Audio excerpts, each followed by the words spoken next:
Hey guys, it's Adam here. Welcome back to another DIY home improvement video. Today we're going to install a new toilet. So basically most of the time when you pick up a toilet, you're probably going to have basically a toilet in the box like this. So this box contains both the bowl and the tank, and we're going to go ahead and open it up and see what we need to do to get it put together.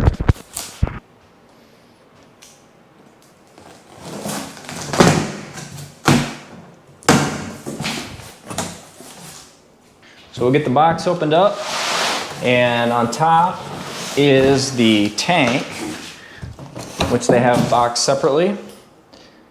I'll open that.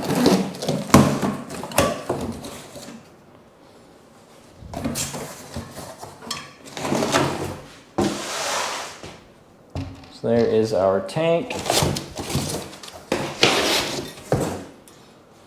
And our lid is on the bottom of the box.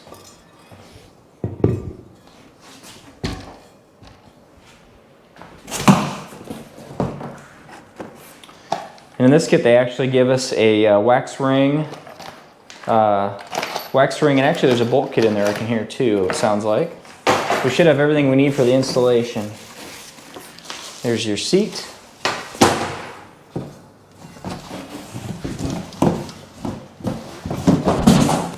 And last but not least, the actual toilet bowl itself.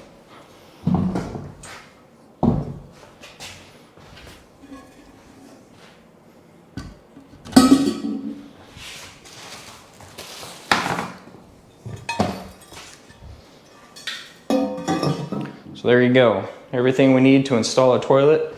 Now all we have to do is assemble it. So inside, I'm going to set the lid aside for now. Inside the bowl, there are instructions, and then there's also your mounting kit. Carefully set this down. And the mounting kit includes a gasket. And this gasket is actually going to fit between the bowl and the tank. That's what keeps a good seal for the water flowing. And then it's also got our bolts to connect the tank to the bowl. So we're going to go ahead and put these two together right now.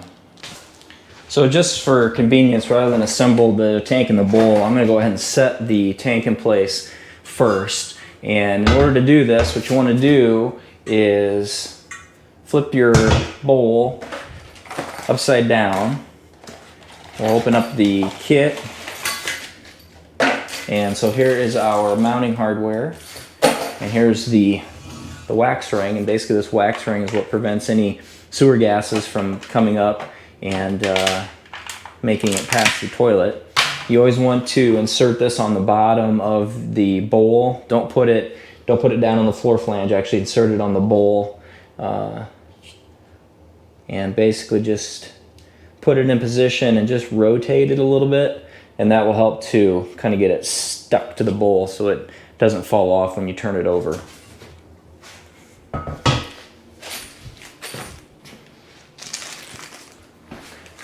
I'm going to take the mounting bolts, and I'm just using the ones that they provided.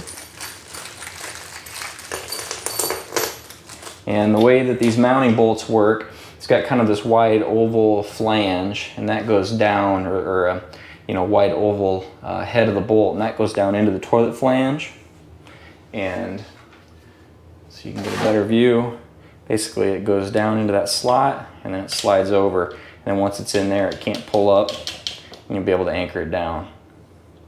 So the order of installation is first the bolt's going to go in, and then we're going to set the toilet on top. And then the kit comes with washers and nuts to actually hold down the tank. It also has some plastic caps, so some kind of decorative caps, so that you don't see the heads of the bolts. So we're going to go ahead and insert the bolts into the toilet flange itself. We'll get this other hardware set aside out of the way.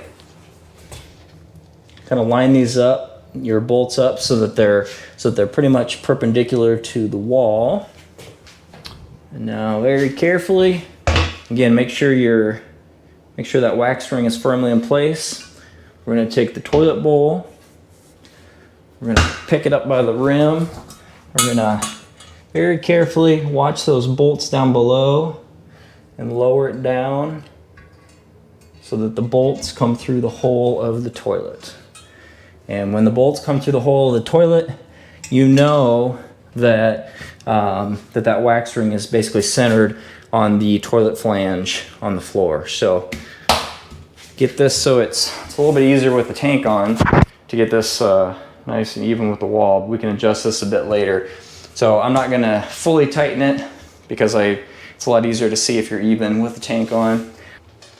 So as the next step, what we're gonna do is we're gonna take our caps and we're going to insert that over the bolt. Then we're gonna take a washer, insert that over the base of the cap, and then we're gonna take our lock nut and we're gonna tighten that down. And before I tighten it, I'm gonna do the same thing on the other side. So I'm just gonna take this small crescent wrench. I'm gonna start to snug this down a little bit. Again, I'm gonna wait to tighten that very much until I get the tank mounted. So I wanna be able to rotate it. It's already plenty tight. I might need to loosen it up a little bit, but basically once that's done, we're gonna tighten those up, snug them up. You don't wanna go too tight. You know, you're going onto ceramic here, and then these little plastic caps will just snap on the top and give us a nice clean finished look. Now when it comes to mounting a tank, you may see slightly different hardware depending on the toilet, but in all cases you're going to have a rubber gasket and it fits down in the recess there of the bowl, and then you can take the tank and you can set the tank. The tank has a spot on the bottom. You can see where that actually fits down inside that rubber gasket. So just kind of eyeball that and put that into position. And then this one comes with, this is what the mounting hardware looks like. A lot of times it's basically just like a big brass bolt. This one actually has a rubber head on top so you can grab onto it real easily. There's 3 holes in the bottom, so I've got 3 bolts. And then it just has these plastic nuts that are going to thread on the bottom. So I'm going to take all 3 of these and I'm going to go ahead and drop those through the tank down into the bowl. So now looking down into the tank, you can see the 3 holes in there. So I'm dropping one bolt there, one bolt there, and then a 3rd one over here. So then we're going to go down below. Down below, it's going to be a little hard for me to show you, but you can see that you can see where those bolts stick out the bottom. So I'm going to have to use 2 hands to do this, but we're going to go ahead and tighten this on here, and I'll take a pliers inside the tank, and I'll tighten those 3 tank bolts down so they're snug.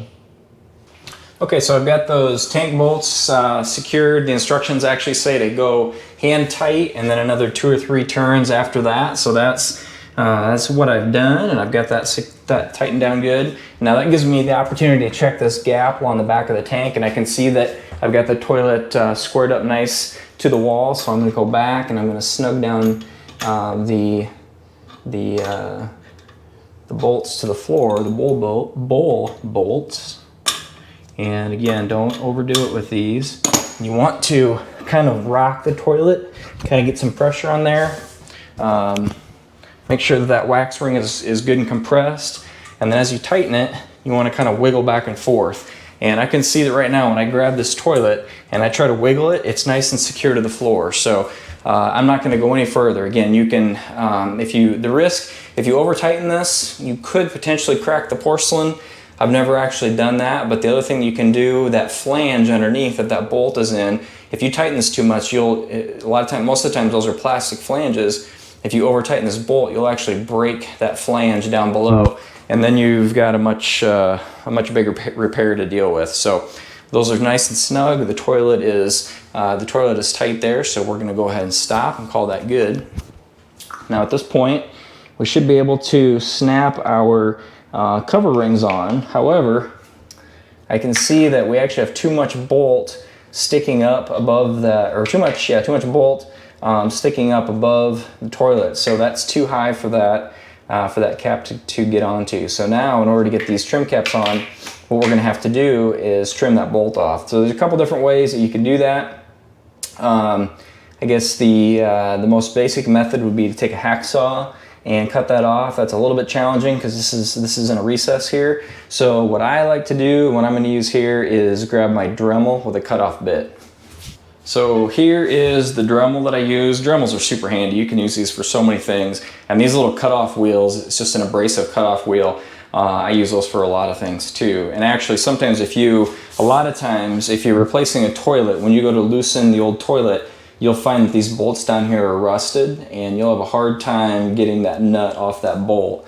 If that happens, there's been many times where I actually will take a Dremel and I'll basically use that to cut off that bolt right down even with the toilet to get that loose. Those can be a real challenge, but the Dremel makes that a lot easier. So I'm just going to take this now and I'm going to cut it off. I'll leave a little bit above the nut there. I'll probably leave about 1/4 of an inch or so, but I'm going to cut most of that bolt off. And once I do that, then we can snap on this trim ring.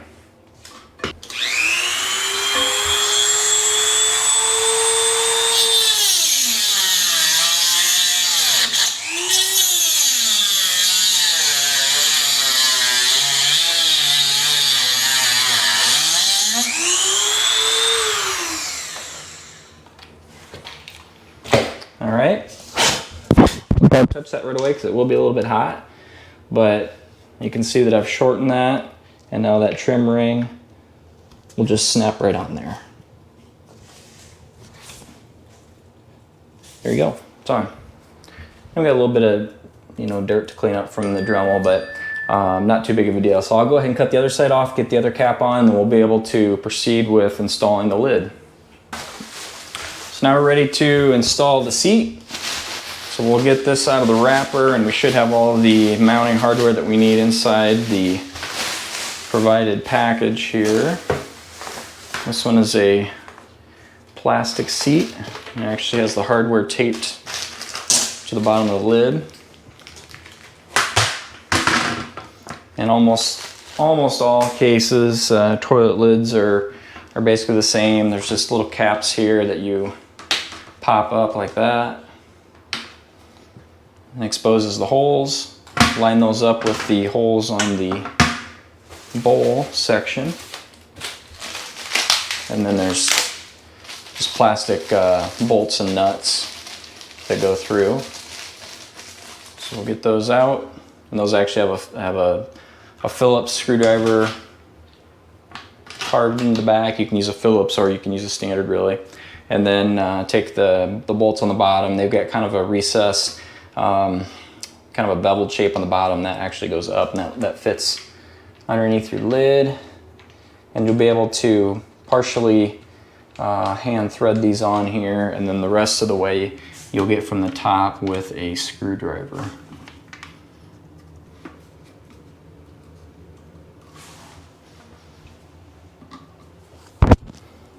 Okay, so we got those nice and snug.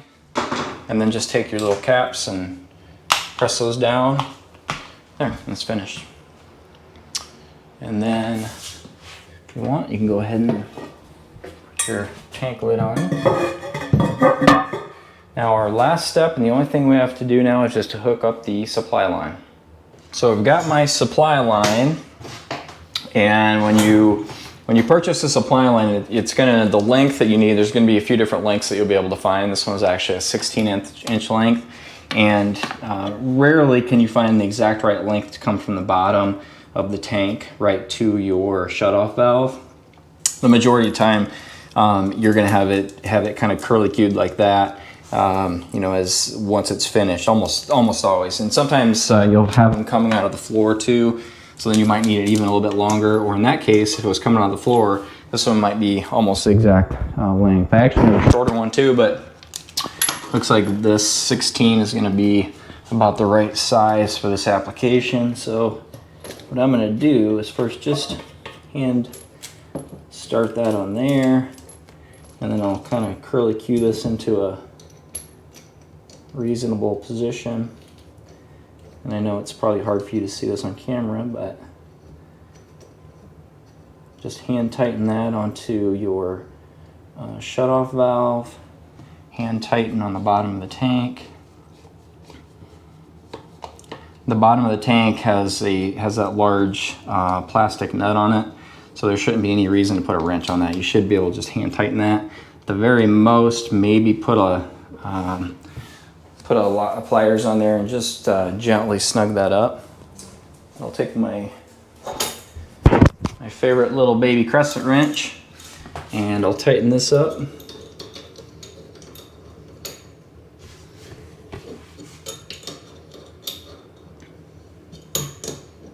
And I'll finish this up because I'm gonna need to block the camera for you to see, but you get the idea what I'm doing. All right, so I've got those snugged up, both to the shutoff valve as well as the plastic nut going to the bottom of the tank. We've got our tank bolts tight. We've got our bowl bolts to the floor tight. So at this point, I'm gonna take the lid off and I'm gonna go ahead and turn the water on.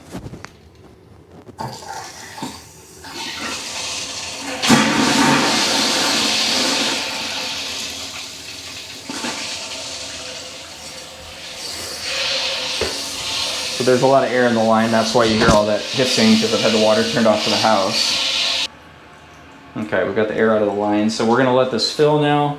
And what I'm going to do is I'm just gonna watch carefully as it fills. I'm gonna check down here, this connection between the tank and the bowl, make sure everything's dry. We've got water coming up in the bowl, so that's good.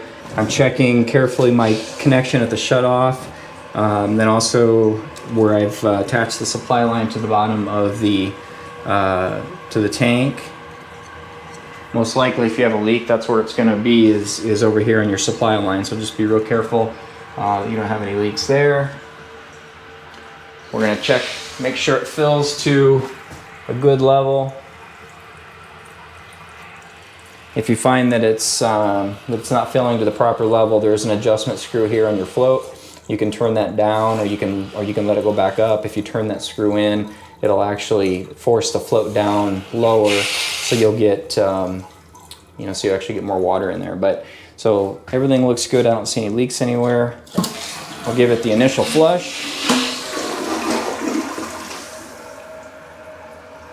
And we've got a functioning toilet.